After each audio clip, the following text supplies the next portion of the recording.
All right, welcome back, folks. I'm Jake Ellenbogen. He is Gary Sheffield Jr. This is Yankees Unloaded. The Yankees just exploded on the Tampa Rays. 9-1 is your final. It's the end of the year for that. You know, those two teams aren't playing each other unless the Rays do make it to the playoffs, and the Yankees, of course, follow. So, Garrett, we're going to get into it. We got some good, we got some bad. I don't think we have any ugly on this show today. But we saw Bigfoot today. We saw DJ LeMahieu hit a home run. First time since cool. September 16th. It's the last time he hit a home run. Since September 08. Yeah. It was a long wait. And I mean, we're rooting for all these guys, right? I mean, we're Yankees fans. And I guess you can consider us super fans. We started a podcast just a few months ago. And Jake, we were waiting on anything. We got something today. We got some positive momentum. Carlos Rodon was excellent today. His slider was wipeout. Didn't expect that. I don't think any one of us predicted this, but this is a Tampa team that otherwise has been struggling offensively. You wouldn't have known that based on the first two games of the series. But coming into this game, Carlos Rodon located his fastball.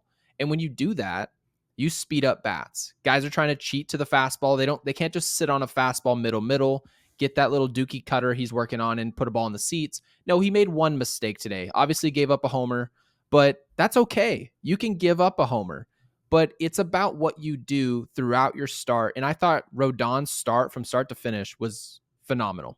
Yes. Just what the doctor ordered, as they say. 7 innings, 2-hit ball, 1 earned run. Of course, the home run by Jose Siri, which, in case you guys didn't know, Jose Siri hit a home run. He made sure to let everyone know. I think is he still jogging? I think he is, man. All right. Not to sound all boomer and everything.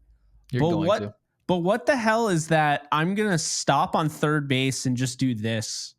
And like it's the weirdest thing, dude. I'm not gonna lie.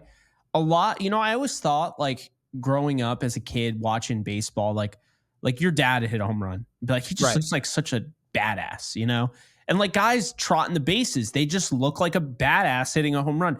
How do you take something that looks so alpha male and make it look so not badass? Well, as Michael K put it today, I thought he put it beautifully. You did. The game has changed.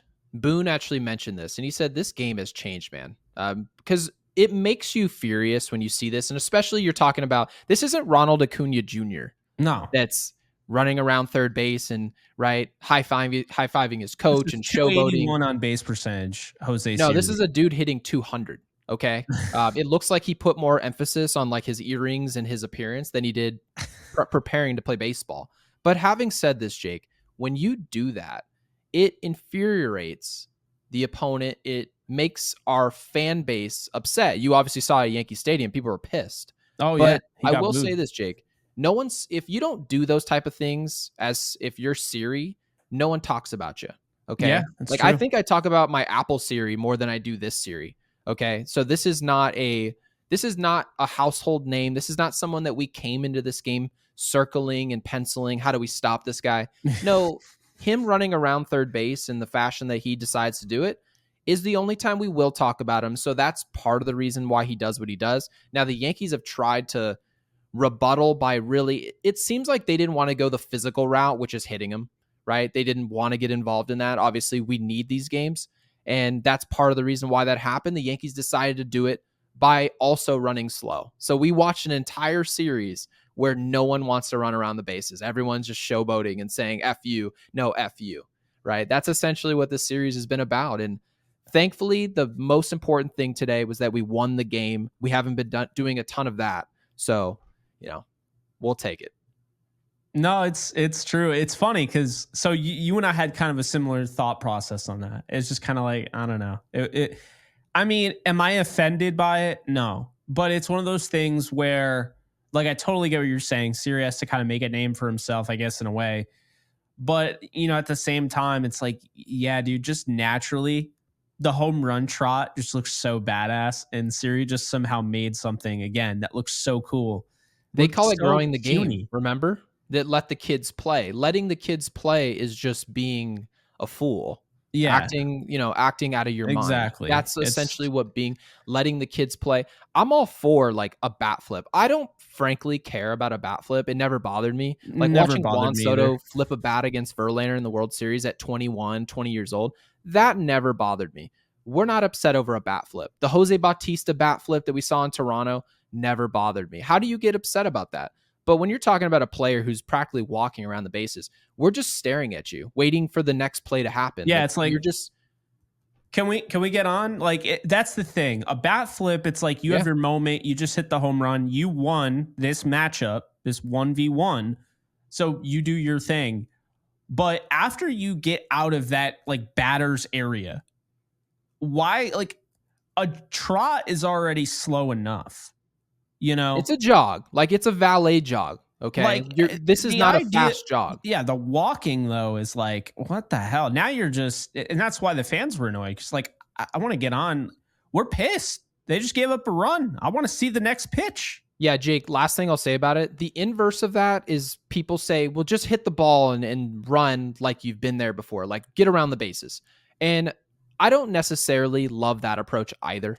Like I don't think that someone should hit a ball forward. Like Ohtani hit a ball out of Dodger Stadium yesterday. Do I want him to hit that ball and just put his head down and start sprinting? No. At some point, enjoy yourself. But there's a fine line between enjoying yourself. My whole point here. Fine line between enjoying yourself and looking like you're at the beach. Okay? Do something in between. Siri's not doing that, so we'll leave it at that. Yeah. And to Michael K's point, they were losing when it happened 4-1. And as he put it, they were celebrating like it was Mardi Gras, which was funny. But reminds me of the Blue Jays where they bring the jackets out. Oh my god! All these props, man. Stupid celebration. I mean, you're a Miami fan, you know, college football. The turnover chain, I don't mind that. I don't mind that at all. You know, it's fun. I think if you're down 40, the turnover chain looks pretty freaking stupid. Yeah. Any celebration should be predicated on what is happening on the field. If you hit a 3, if you're Steph Curry and your team's down 45 in game 6 of the NBA Finals, you probably shouldn't be, right? You probably shouldn't be throwing up the signs that you made a 3. You probably just jog down the other side of the court, okay? You don't talk any trash. That's just kind of the way baseball and sports in general work. So I just thought Siri just kind of was a little tone deaf there. It was interesting. But let's talk about the positives because there were quite a few. There were quite a few positives today and unexpected positives. Obviously, we mentioned DJ LeMahieu. And is the world ending, by the way? Because like I'm a little concerned. I mean, let's start with the fact Volpe had his first home run since like 2 months ago, over 2 months ago. He also got picked off going to third base, which is like has never happened. That's the first time it's ever happened. So we saw a lot of firsts today. Yeah. Verdugo had a base hit where to the point where you could see the frustration on him because he's looking and he literally just looks up to the sky and he just has this sigh of relief for a base hit, not like a home run that almost got robbed. I mean, we're literally at that point right now. Verdugo has no confidence. So who was 3 for his last 40, just for frame of reference. So people understand 40 at bats is essentially not a full, it's essentially 10 games. Okay. He went 10 games and gave us 2 or 3 hits. That's not a lot. DJ LeMahieu, he struck out twice pretty brutally, but he had the home run. And yes is funny. Yes, calling it the play of the game, it really made me cackle. I'm not going to lie. What did I miss? The home run? No, yeah, they called it the play of the game. Oh my gosh. The home run where they're up 4-1 and they hit a home run to make it 5-1. That's the play of the game. That's like a Giancarlo-esque home run where he hits a homer. We're up 7-0. You want to know the play of the game? The play of the game was when Soto wrapped a 3-run shot around the foul pole or whatever. The play of the game was Juan Soto and Aaron Judge getting dressed today to be Yankees. That's pretty much, that's the most important thing that ever happens for this team. And frankly, this does happen I'd probably say like once every 3 weeks where we just get an explosion from multiple players that we had no expectation of. Today was one of those days. We actually got an output. I thought Grisham took a nice swing going the other way, going in, hitting a line drive into left field. To your point, Cabrera was really good today, right? Provides a little bit more athleticism. Doesn't get on base as much as we'd like, but he was good today. Yeah. Yeah. So he'll be out of the lineup tomorrow. We get it all in a row. And when these players all in a row, like Verdugo gets a hit, Cabrera has multiple hits, Wells, like he might, I mean, first off, that homer was a rocket, an absolute rocket ship. I think it was like 112, just a show. Okay. And then you get rewarded. He puts more baseballs in play, hit probably the softest hit of the year today as well. And then you compile that, you get 3 hits. So he had a nice day for himself. And when you have hits, if you look at the Yankees lineup, every single player had a hit except for Ben Rice. So it was a great day. It was. And at some point or another, Ben Rice, it's either going to work or it's not. And to me, I mean, there's not a guy currently on the roster where I'm like, he needs to be the leadoff hitter, because the Yankees have like no options. I mean, they could go the Ohtani route and sacrifice a lot of RBIs potentially and put either Soto or Judge, who both have a 435 on base percentage. No, because I think if you did that, let's just say you decided to go that route. Oh, I'm not saying they should. No, I'm saying I know what you're saying. You're not agreeing that that's a good move at all. But imagine if the Yankees did that. They move Juan Soto to leadoff. You're like, well, the Yankees need leadoff guys on base. It would essentially put even more emphasis for the other team and make the decision even easier to just walk him right away. That's what I would do. I would walk him and Judge every time. Would you just I would just intentionally walk Juan Soto and Aaron Judge and just pitch to Wells. Who's hitting third? Wells? I mean, like, I'm absolutely intentionally walking the first 2 guys. And I like Wells, but like, no. So I think today, well, here's what I took away from today. Okay. Soto and Judge are who we thought they were. Remember when I said that they had 5 of the Yankees' 9 hits the other day? Well, they had 5 of the Yankees' 15 hits today. Once again, 5 hits between the 2 guys. Okay. 4 RBIs all through Juan Soto, 2 home runs from Juan Soto. I mean, they're almost identical until you get to slugging. Then Aaron Judge has that, but batting 311, 310, 435 on base, 435. And then 594 slugging for Soto and 676 for Judge, which is crazy. Yeah, I mean, those guys can really do no wrong. Even when they're not getting on base, they have productive at-bats. There's battles. Juan Soto very rarely goes down the way he did, ironically, in the first inning. You rarely see him chase outside the zone on a high fastball like that and just totally whiff. But that's the thing that makes them the guys that they are, is that essentially every single at-bat, even though statistically it's not likely, right? Nobody bats 1,000. But every single at-bat, you have to sit there and actually think Juan Soto and Aaron Judge can hit a home run every single at-bat. I think Rafael Devers against Garrett Cole bats 1,000. That's what it feels like. Feels that way.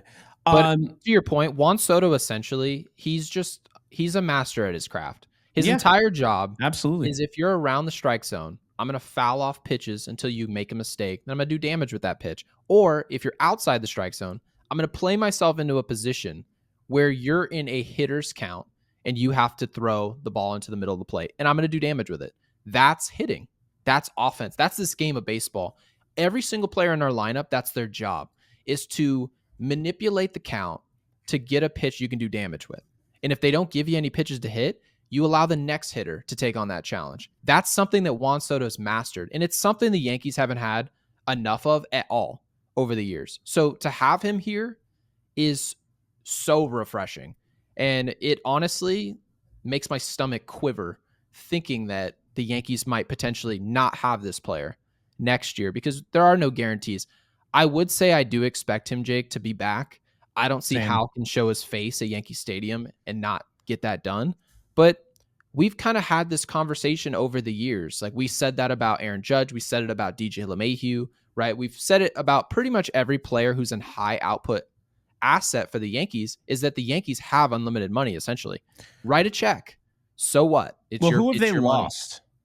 Think about it. Who have they lost? Aside from Robinson Cano, you can't really think of anybody that they've really lost. Which that loss was just fine, to be quite honest with you. They even told us it was fine. Yeah. They had a number. They were not going to go over it. But it's also Robinson Cano, who's a very good baseball player, could probably play in this lineup, if I'm being honest right now. He's hitting like 400 in the Mexican League. But But all jokes aside, yeah, I know. All jokes aside, though, they haven't had anyone on the level of Soto outside of Judge, and they didn't let Judge go. And it was close. We could talk about how close it was, but results are all that matters in the end. I mean, no one cares how close some World Series was back in 1970. I feel better already. Remember now that the winner. This up.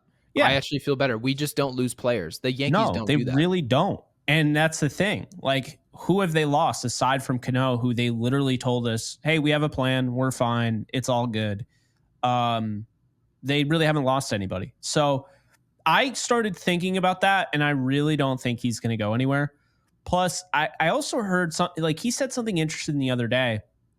He wants to be somewhere that is, he almost kind of said it in a way I don't think he realized. He probably should have detached from the sentence. He was talking about the Yankees, and they went right on to, I want to be somewhere that sets up to win multiple championships. But he like was right after he was just talking about the Yankees. So like it was one of those like the sentence should have been broken off and then he takes like a pause. I'm fine with that because like that's just how the media is set up. Is like I know spoke in a way that can be used as a soundbite against you. When but it's I thought it was interesting. I did. It is interesting. And I mean, to be honest with you, I don't get the vibe looking at him. He enjoys this. I don't get the vibe looking at him. He enjoys playing this cat and mouse. I think part of him wants to just come out right away and say, I want to be a Yankee for life. I don't think he wants to leave. And I definitely don't think he's sitting there watching Aaron Judge do his thing and be like, you know what the best place for me is? Anywhere that doesn't have Aaron Judge, because it's just not true. The best thing for Juan Soto's career, and he's as great as he is, but if you want to maximize it, it's going to be hitting number 2 behind Aaron Judge, who's hitting number 3. There's nowhere else that's going to give you that option. The Dodgers aren't in play because, like we've talked about, they've already pretty much spent everything they can. They're not going after Soto. It's just not happening, right? So then that leaves what? The Mets? Who's the Mets Aaron Judge? Please don't give me an answer because I'll just laugh. I mean, there's not anyone out there that gives you the output of Aaron Judge. The only one is Ohtani, right? What's funny is I do think the Dodgers, the Dodgers honestly would never surprise me being involved on players. The Dodgers honestly could weren't really in on Aaron Judge though. They weren't.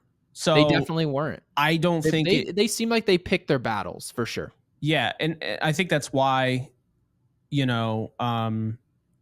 essentially, I think this is why like the Dodgers have this like reputation of batting 1,000 when it comes to, because like you said, they pick their battles. They go after guys that they want.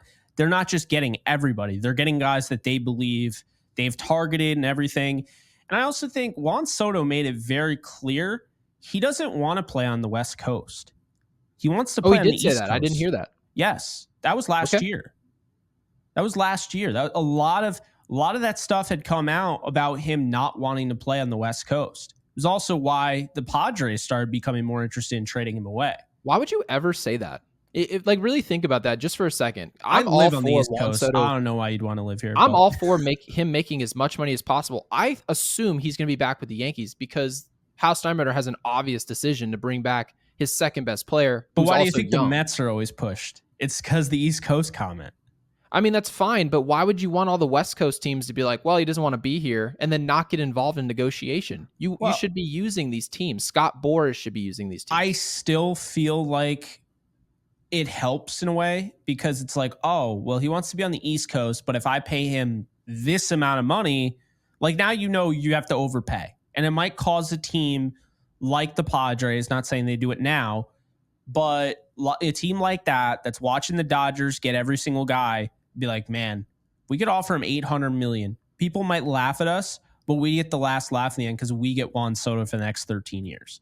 And so I think that's, kind of one of those things. But, just looking at this this roster today, because, I mean, we could go on and on about Juan Soto, but I feel pretty good about Anthony Volpe in this second half. I'm not saying he's going to go and be lights out, but I'm already seeing a different approach at the plate. I'm starting to see a little bit more of an uppercut in his swing. It's not like he's golfing it, but there's definitely a little bit more lift, I would say. They did ask him about the power. They actually asked him that yesterday, and they mentioned it on the broadcast, and he said, I'm not going to change anything. The power is going to come. Well, I will say this. He definitely changed something. You've got to change something because you have been Rod Carew. You didn't hit a homer for 40 games, okay? And Anthony Rizzo, who we considered to be a veteran presence in this lineup, remember, he had a huge homer streak as well that he just could not break. And he was talking about how he wanted to hit a home run. He hit a home run and he threw his hands in the air. So if you think that major league hitters after 50 games don't hit a single homer, they're not thinking about hitting homers and increasing their power. Of course they are. I think Volpe would be lying to us if he told us that he's not thinking about it. I think he is. So, but having said that, Anthony Volpe, he needs to find a happy middle ground between trying to hit for power and trying to get on base because he can run. And now that he's at the bottom of the lineup, if he can find a happy marriage there, we can actually have a productive offensive player. But you're at the point where you're saying that you kind of expect him to have a bounce back second half. I'm not there yet. I just need to see it. His long-term numbers in general, like I've mentioned to you before, his career experience in terms of remember we were talking about Stephen Kwan, how many games he's played, how many games Volpe's played. Volpe's played a lot, okay? He's actually has some experience under his belt. And long-term, at least statistically, we're looking at a 225 hitter, okay? Now, this can improve. Every baseball player in America can improve. That's always an option. But something has to happen between the lines where I say that right there is the reason for it. Earlier this year, we were like, okay, we predict Volpe is going to have a good year. And the reason for that was that he was flattening out his swing. We predicted he would hit for more contact. And at least in the short term, we were right. But as the season went on, we started to see more bad habits materialize. And now Anthony Volpe is looking the same way he did last year. So I'm going to be hopeful about Anthony Volpe. He's got much less on his plate right now, but I've got to see more. I've got to. Yeah, no, I get that. And I mean, he's not for everybody. I mean, I still think that there are a lot of people that, look at the 251 and they're like, all right, well, we got bamboozled, And I mean, I just think it's too early. I've maintained that. I understand the frustration with Volpe, I do, but today was a good day. And I know he got tossed, he got thrown out going to third, first time of his career, but I'm going to focus on the positives today. 2 for 4 day out of Volpe, scoring a run, home run. I mean, those are the things that you could take away. I thought he had a great at bat. That's 12, 13 pitch at bat with Littell, who, fun fact, was actually from the Yankees farm system. But, Volpe, I saw the battling today that I haven't seen in quite some time. There have been times where you see Volpe at the plate in June, we'll say, and it was like he didn't even want to be up there. He's like, I'm outmatched. And at least when he got behind in the count, I agree with you. When it was 0-2, it was like, oh, we're done. Exactly. Yeah. And so I wish he'd be a little bit more aggressive on the first pitch. He's still, in that same at bat that he fought to get to 13 pitches or whatever it was. He took one right down the plate that I thought was just a total hanging breaking ball. But I mean, aside from that, really nothing to complain about today with him. Verdugo, I'm still not really a huge fan of watching him. I mean, I know he had the hit, but he's got a lot of work to do. And I just don't think he can do enough of it before a move is made at the deadline to maybe supplant him in the lineup. And do you think he's going to be not moved out of the starting left fielder's role? Because I do think a lot of our listeners are probably wondering, how are these two podcasters sitting here thinking that Verdugo is going to be a part of this roster? I do think Verdugo's not only playing himself out of a starter's role, and you may agree with me here, Jake, he's also playing himself out of any role as far as production for the Yankees. Because if you really are talking about his long-term role, at least for the end of this year, you wouldn't want to have a backup left fielder on your team making $10+ million a year that analytically, and we brought it up in our last show, Baseball Savant says he's now creeping towards league average defensively. So this is not a player that, even if you went and trade for a Brent Rooker, right, who we love that fit. If they brought in a Brent Rooker, in my opinion, Alex Verdugo, they've got to find whether you attach a prospect to it, right? Obviously, Trent Grisham's a part of our organization because we got him with Juan Soto. Okay, so nobody was looking to trade for Trent Grisham. No, Trent Grisham was put in a package, and that's just how value works. So the Yankees can find a way, at least in my estimation, to unload Alex Verdugo off this roster, but you also need to go find a replacement that's above league average. And so Brent Rooker's an option. Jake, we've actually mentioned a few options. I feel that it's kind of addition by subtraction, to be quite honest with you, in that scenario. Yeah, I mean, I think really the biggest issue in the Yankees lineup right now is the leadoff hitter. Because even today, no matter how well anybody hit today, we can all agree the leadoff spot had no production whatsoever. 3 strikeouts, Ben Rice. We're not dumping on Ben Rice, so don't think that we're completely out on him. But, I think it's definitely fair for us to sit here and be like, the Yankees do not have a true leadoff hitter on the roster. Volpe could become that, right? Maybe you move Volpe back into the leadoff role because that's probably at least a year away. Yeah, but there's not one guy on there where you're like leadoff hitter. DJ LeMahieu back when he was, batting title guy. Yes, absolutely. Would be a perfect leadoff hitter right now. Unfortunately, DJ LeMahieu, I don't care how many home runs he hit today, which was only 1. In my opinion, batting 1 for 3 and having 2 strikeouts doesn't outweigh the crap that we've seen to start the season. So I'm not about to sit here and say, because DJ LeMahieu finally hit a home run, we have to bow down to him and keep him in the lineup forever. We're happy for him. It doesn't validate. I am happy for him. Exactly.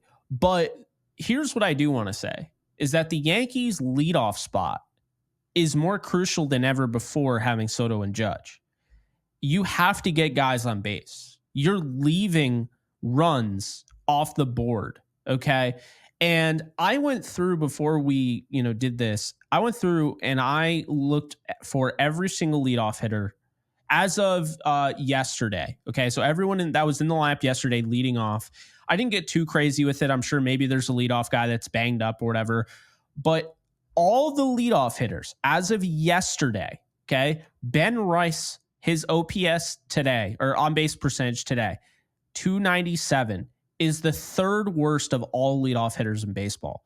Okay, that's only ahead of JP Crawford, who has a 296, and Adam Frazier is a 286, which I don't know how you keep trotting him out there. Point I'm making here, look at some of these names. Shohei Ohtani, 401. Stephen Kwan, 399. Gunnar Henderson, 376. Jonathan India, 379, ahead of Gunnar Henderson. And I'm thinking, I brought up Chisholm, who is, around the middle of the pack, not like the best in the league, leading off, 322. But I look at India and I feel like the Yankees, while that might take a little bit more to go out and get him than Chisholm, and who's to say they can't get both? I mean, honestly, they have the ammunition to Neither are get 2 of those superstars. guys. The Yankees should be able to maneuver their way to that. Yeah. Because if you're talking about Brent Rooker, yeah, you're talking about Spencer Jones out the door. Like our key prospects that you envision to see in 2025 and 2026 and beyond, really good players, they're going to be involved in those trades. These trades, they're not. And Jake, I actually mentioned that before the show actually ever got started, was that just because the Yankees are invested and knocking on the door on a certain player, whether it be Rosario, right? Any player that you'd say is not a great player the Yankees are after, they're not giving their top prospects for these players. Okay. Exactly. A lot of the guys that you mentioned, Jake, and your conclusion about our draft was that, yeah, we drafted a bunch of pitchers. Pitcher. So the Yankees must be fixing to deal some of these other arms that we've had in our system. Those are some of the arms that Cincinnati will be after. Those are some of the arms that Miami might be after, right? So this is the situation. The Yankees can get multiple things done at once in this deadline. It's part of the reason why we're going to be going so hard about the hot stove because, I mean, frankly, the Yankees have a lot of holes to fill. Let's be honest. They hit really well today, and this is just a sneak peek of what it looks like when others pull the rope. And if we can do that, the Yankees are going to win games. And Absolutely. Baltimore, like we've mentioned our last show, they're also a flawed team. We're a highly flawed team. Who can fix their flaws first? Does Baltimore fix all their flaws by going to get a Skubal? I don't know. They don't have a closer either. So what are they doing with that? So when it's all said and done, when we look at our roster after the deadline, we have to be honest with ourselves. How do we match up with these teams? How do we match up with Philadelphia? What about Houston? What about Baltimore? How do we match up? Right now, offensively, we're undermanned. So we'll see what happens with the deadline. I know I kind of agree with you, actually. I really believe this. Leadoff is the most important hole to fix with this organization. We don't know what we're doing. We've seen Rice hit leadoff. We've seen Wells. We've seen Verdugo. We've seen Volpe. We've seen LeMahieu hit leadoff. Hell, more than half our lineup has hit leadoff at one point or another. That's not a recipe for success. We need some type of pedigree to where we have expectation at the leadoff position. If we have that, right there in itself, we get a lot better. Yeah, I mean, I really think if you were to inject a Jonathan India into this lineup, and yes, we've talked about it all fair. I mean, he's not the best defensive guy. We've also mentioned I don't really care about defense anymore. Nope. If I'm being honest, I just want bats. So if Jonathan India leads off, then you have Soto and Judge, okay? And then say you get Rooker and he's the cleanup hitter. That might be the best 4-punch in baseball. Yeah, because now Stanton and then now Dominguez are coming back into the fold. And you're talking about way later down in the season, into September. Once you're talking about, you're saying that there's going to be guys hitting 7th who have an ops above 700. Right now, Ben Rice is hitting leadoff. He's hitting 200. Okay. And this is after a 3-homer game, right? This is after a really hot start. So it just goes to show you that Ben Rice can still be a productive player for this team, but not be capable of doing what we're asking him to do. That's essentially the gist. Yeah. And if you want to be, less like going for it all, and you don't want to offer a little bit more for India than you would Chisholm, then I turn your attention to Ahmed Rosario, who I think we're the only show that continues to mention him, because there's all these Rays these Rays players that are supposedly on the board. Brandon Lau and Paredes, who we keep hearing about, and Arozarena, even Yandy Diaz, who hopefully everything's okay with him. I know there were some family issues going on there. That's why he didn't play today. So look, I'm going to be honest with you. I'm cool with getting any of, I say you got to get at least one of the 4 guys that I'm mentioning, with Rooker, India, Chisholm, and Rosario. But ideally, for me to feel really confident about the rest of you need to get 2 bats. And I think it needs to be 2 of those 4 guys. And the reason I say those 2 is because 2 of those 4, is because I know there are other guys out there. Luis Robert, for instance. I don't know if Robert makes as much sense, because as of right now, I think the most important thing, like we talked about, is filling in the void as a leadoff hitter, right? It's really that simple. That's my most pressing concern, okay? Then you want to add a cleanup bat, okay? And even if you don't add a cleanup bat, you can survive because you have Stanton. But to me, you have to add at least a leadoff bat. Okay, so we have the perfect deadline. I've got it written down right for you right here. Yeah. It is Rosario, Rooker, Scott from Miami. That is my deadline. You get me the closer you can actually get our closer out of there, okay? Get him out of there. Put him in middle relief. Put him at setup. I don't care, okay? Would you try to make it like a Rosario Fairbanks type of deal? Not necessarily. No, because I don't think so. That were looking at the Rays bullpen is also in play here for the Yankees. And that's fine. Would I be upset to acquire Fairbanks? No. I think that having quality arms is something any team would want. So if he comes in the deal, great. But I just can't watch Clay Holmes close games. So it's a huge priority for me to get a real closer, someone who's attempting to miss bats. Clay Holmes is trying to give up ground balls. I don't need to see that. We don't have the best infield, okay? Because now DJ LeMahieu is a player that we're not playing every day, so we're below average statistically at third base, okay, if Cabrera is playing there. Gleyber Torres is objectively below average at second base. He's the worst second baseman defensively in the sport. So leading the league in errors, so this is not an opinion, this is numbers. So why would I have a player who's trying to produce something that we don't do well? It doesn't make sense. It doesn't work. And so it lost us a game in Baltimore. So I say all that to say this. You bring me Scott. He's trying to strike guys out. He does strike guys out. We acquire him. You get Rosario. You fill the leadoff position. We no longer have to do a Circus Olay show trying to figure out who's going to hit leadoff for this team. You put in Brent Rooker. It gets Verdugo off the field. And you don't just replace Verdugo with league average. No, you go and get a player who's formidable. You can hit him wherever you want. You want to hit him right after Judge? By all means. People are worried about this kid and Brent Rooker. And if you're not watching Oakland, do yourself a favor, right? Do yourself a favor.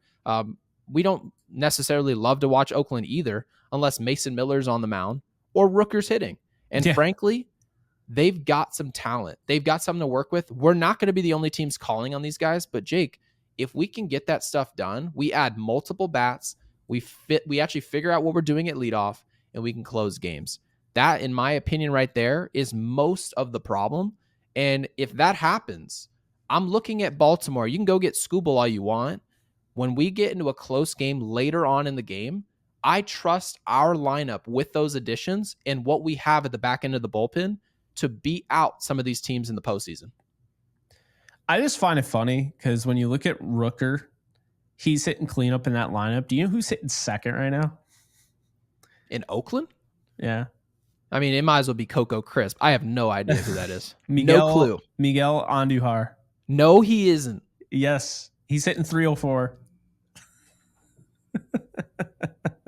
You remember when we used to leave Miguel Andújar out of trades? Yep. This organization, man, it's really hard for me to run a podcast and just take it serious with what we're doing ahead of the deadline. Because I actually have for like some level of expectation. I liked that the Yankees are going to get something done. I didn't at all. Because 2018, I mean, he should have won Rookie of the Year. He had 27 homers, 92 ribbies. He batted .297. And then after that, he just fell off a cliff. But I don't know. I mean, I think, the injuries got to him in 2019 after he had the shoulder injury. He was diving and hurt his shoulder. Yeah. So, and then, I mean, he got back up to like 253. But at that point, I guess to your point, he only had one season where he had over 50 games played. He still has not played 50 games in a season since 2018. He's only played 47 with Oakland so far. Yeah, well, we couldn't figure out where to play him because remember, we put him at third base. We figured out he's not very good at third base, which is fine. It's a hard position. He's a left fielder in Oakland now. So we threw him in left field. Yeah.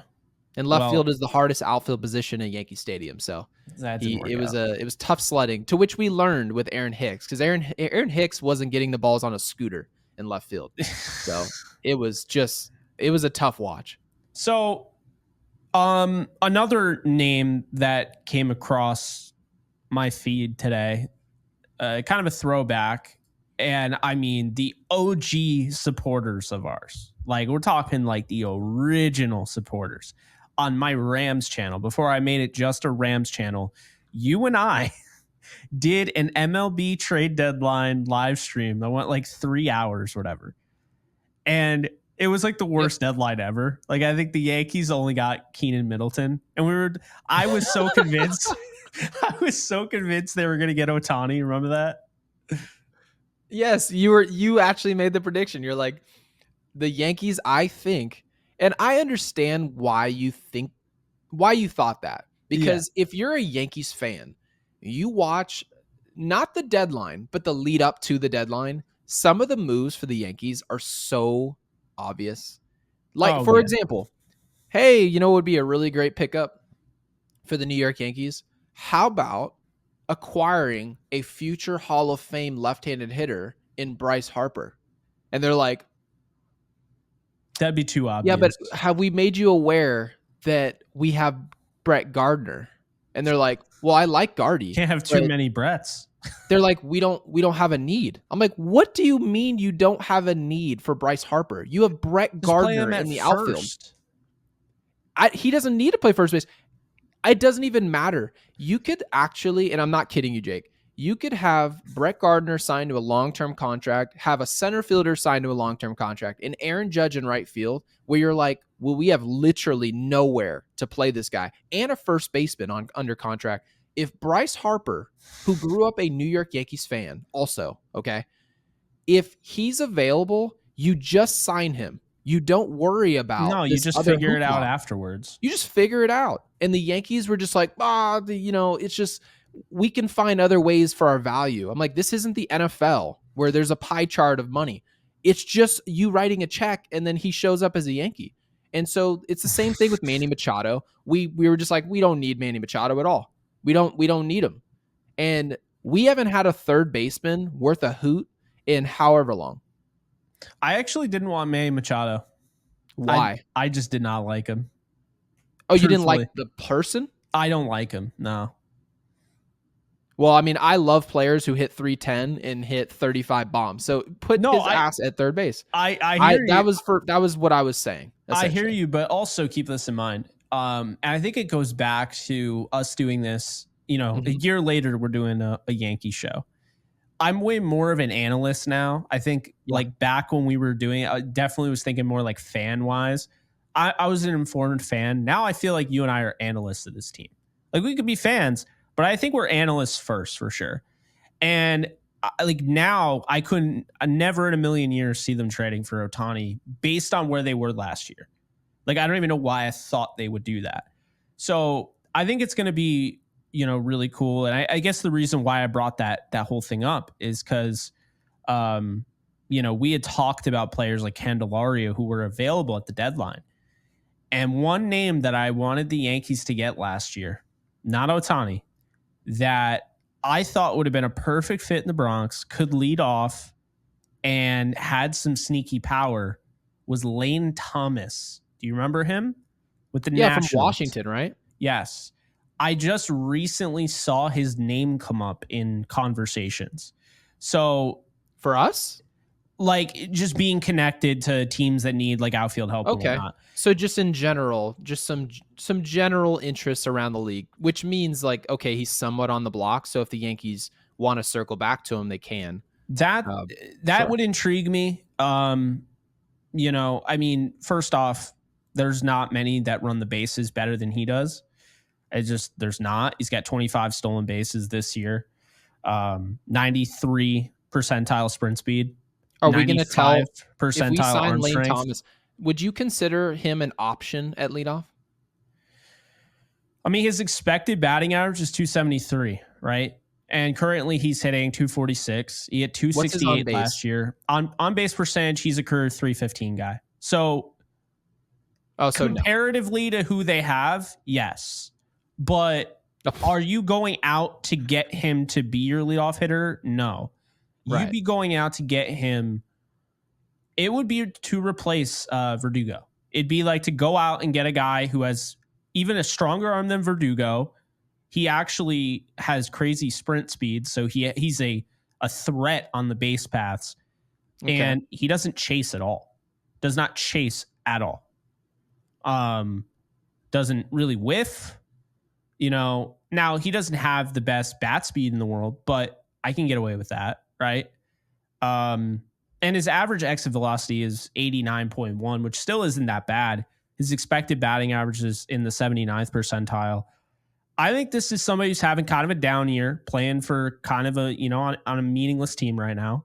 Although, like, the Nationals aren't horrible. They're not like what a lot of people would have thought they'd be, but they're not great.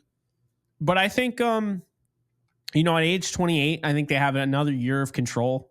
I think Lane Thomas, I'm going to throw his name into the hat of guys that you should keep an eye on. I'm not saying right now I'm doing that deal. I'm not saying I would prioritize him, but last year he was almost a 30-20 guy. He had 28 home runs and 20 stolen bases. So he's got 8 this year, not as much, power as he has exhibited in the past, but I don't know. I think there's going to be names that maybe we don't even come across that the Yankees end up with. So I wanted to at least throw his name out there. Jake, if you put somebody in left field that's not Brent Rooker, okay? Anyone outside of Brent Rooker is a Band-Aid, okay? Yeah. If you put, let's just say you well, and we don't even know, realistically, we don't even know if Brent Rooker can play left field because he doesn't even really field anymore. He's really just a DH. But I don't even care. He can play left field. My dad had 3 labrum surgeries and was running around like a spring chicken in left field. If he can do it, I guarantee Brent Rooker. I genuinely don't care if he can or not. By the way, did you know the statistic? My dad is statistically, analytically at least, which is I thought was ridiculous. He's the worst defensive player in the history of baseball. Your dad? Yeah, that's what they say. What the hell? Yeah, that's what they said. Defensive war. That's what they told me, and I was like, okay.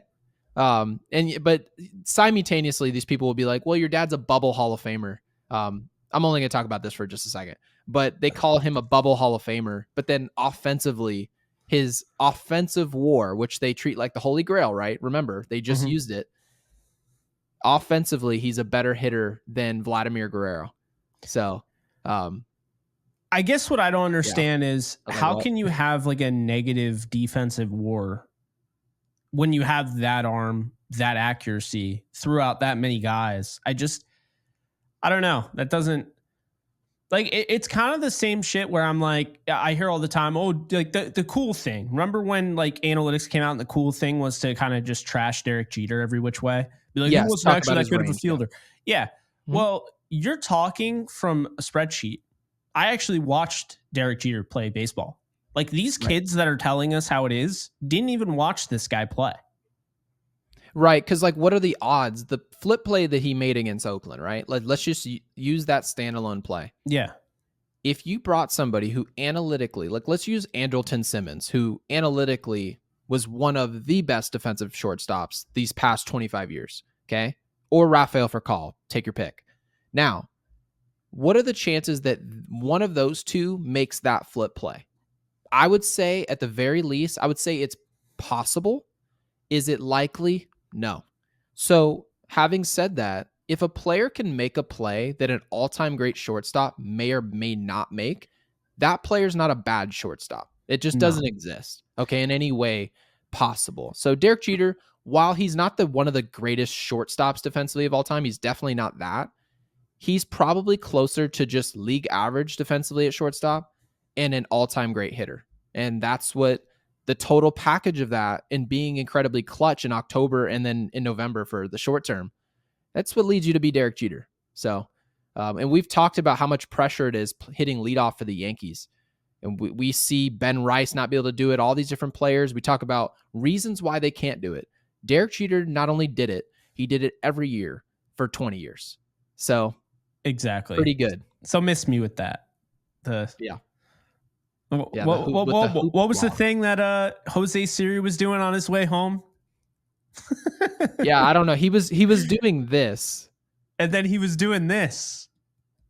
And they zoomed in on Judge, and it was so funny because there was dead silence in the broadcast booth.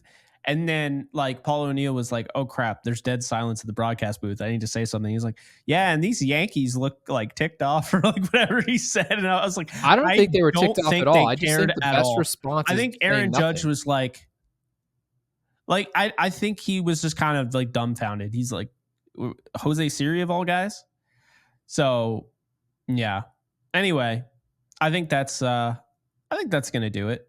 Because we can go on and on and on. And, more guys are going to pop up, Gary. So we'll keep people posted on that. But I did see Lane Thomas, and I thought, you know what? I think that'd be a pretty interesting little addition there. I think right now, the number one guy that the Yankees need to target that is the most doable, that really there's no excuse, is Ahmed Rosario. You already have admitted to everybody that you are interested in him this offseason. You offered him more money than what he received with Tampa. He did not make the right decision because he assumed, and I don't know who was giving him, the the guidance or whatever, what his agent was saying, to assume in 162 games, to assume in 162 games that the Yankees, your role for the Yankees is never going to change. First off, this is probably one of the most injured organizations. I mean, it seems that way, right? So how could you not assume that wasn't going to remain like that? And that's the thing. So basically, he went to Tampa. He wanted more playing time. He's not even getting as much playing time as he should. But when he does play, he leads off, and he does a damn good job of it. Hits over 300. He seems like a no-brainer day one. If you got him tonight, he's in your lineup tomorrow against the Mets. He's automatically going to make your lineup better.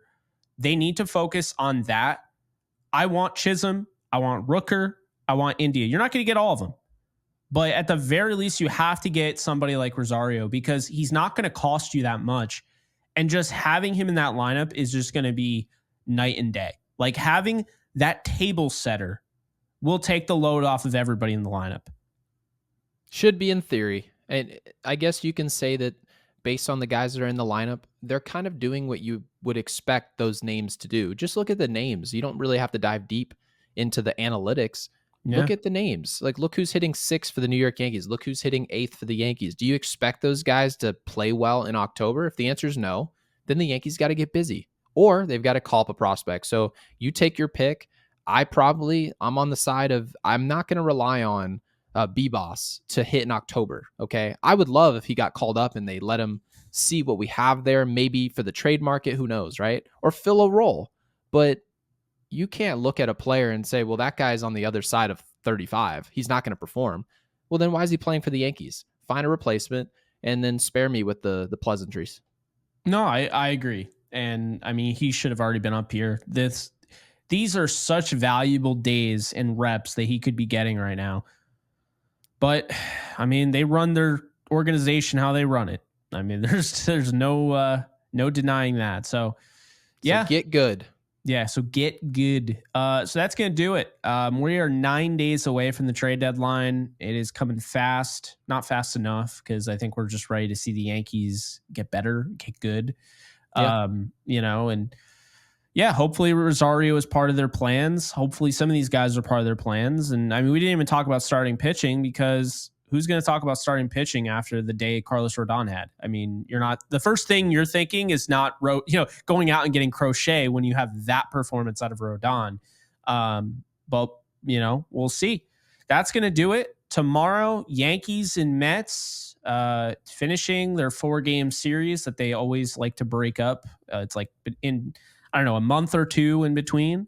It'll be at the Yankee Stadium. And we got 2 games there. I believe they had the Red Sox after an off day. They have the Red Sox on Friday. They start a series against them. So should be interesting, but that's going to do it. We appreciate you guys. Why does it say there's no why does it say there's no starter? For what? Oh, never mind. No, who's pitching tomorrow for us? Because it just said to be determined for me. Heel? Yeah, Heel and really? Jose Quintana. If we don't score against Jose Quintana, I'm quitting. Jose Quintana is the stereotypical always gets dealt always gets dealt at the trade deadline, and he has like a 6 ERA, and he always gets dealed it over. Everybody is always like, yo, what if the Yankees got Jose Quintana? And be like, well, then they'd be getting a bad pitcher. Every year, dude, every year. It will happen. If the Mets declare that they're not buyers, the Yankees will be linked to Jose Quintana. They've been linked to him for 5 years. His ERA has been 4.20 for literally 8 years in a row. The only difference between the Yankees and the Marlins is that the Marlins the last 4 years have actually wanted Gleyber Torres, and the Yankees the last 4 years have not actually wanted Jose Quintana. You know how I know that? Because they've had 4 years to do this, and Brian Cashman has not gotten it done. And this is a move that you would associate with Brian Cashman. This isn't going out and getting a superstar. This is Jose Quintana, okay? I would have assumed they would make that move 10 times over. But no. Yeah, by the way, you know who we're going to see tomorrow? Just to forewarn you, we're going to see Jahmai Jones. Verdugo is going to come out. Jahmai Jones, left field. So he's going to be in the lineup, or he's just going to come out? I think he's going to be in the lineup. I thought he was predicting some weird mid-game thing. Nope. Like, yeah, Jahmai Jones is going to hit a home run tomorrow. Wow. Okay. All right.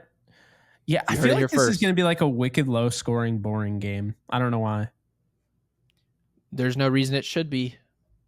If we can't score against Quintana, well, like I said before, I will cease to exist. It should never happen, ever. It just shouldn't happen. I mean, he's a professional. He's been around the league. He obviously knows how to think his way around the mound, but you can't just think. You have to pitch.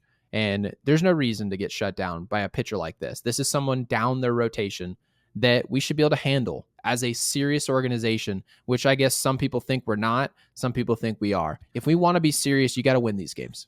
Yeah. And if you want to be serious, you don't put a guy who is your ace for the majority of the year as your fifth starter when you have a chance to reorder the rotation at the All-Star break and move the guy who can't pitch on the road to your number 2 starter. Yeah, that was wild. I don't understand that. So you will have... It kind of works because now you'll have Heel and Cole back to back, but you could have done that anyway if you had him at number 2. So it's actually just really stupid. Yeah. And then the next game is Cole versus Manaea, whose profile picture with the hair, I mean, the hair barely almost covers the entire circle. Does he still look like Aquaman? So I take that as a yes. No comment. So that is that's gonna do it. Really appreciate you guys tuning in as always. Be sure to tell all your Yankee friends about us if you haven't already. Also, be sure to like, subscribe, and comment. And again, be sure to follow us on all social media at JK Bogan, at Gary Sheffield Jr., and at Yankees Unloaded. Like this video.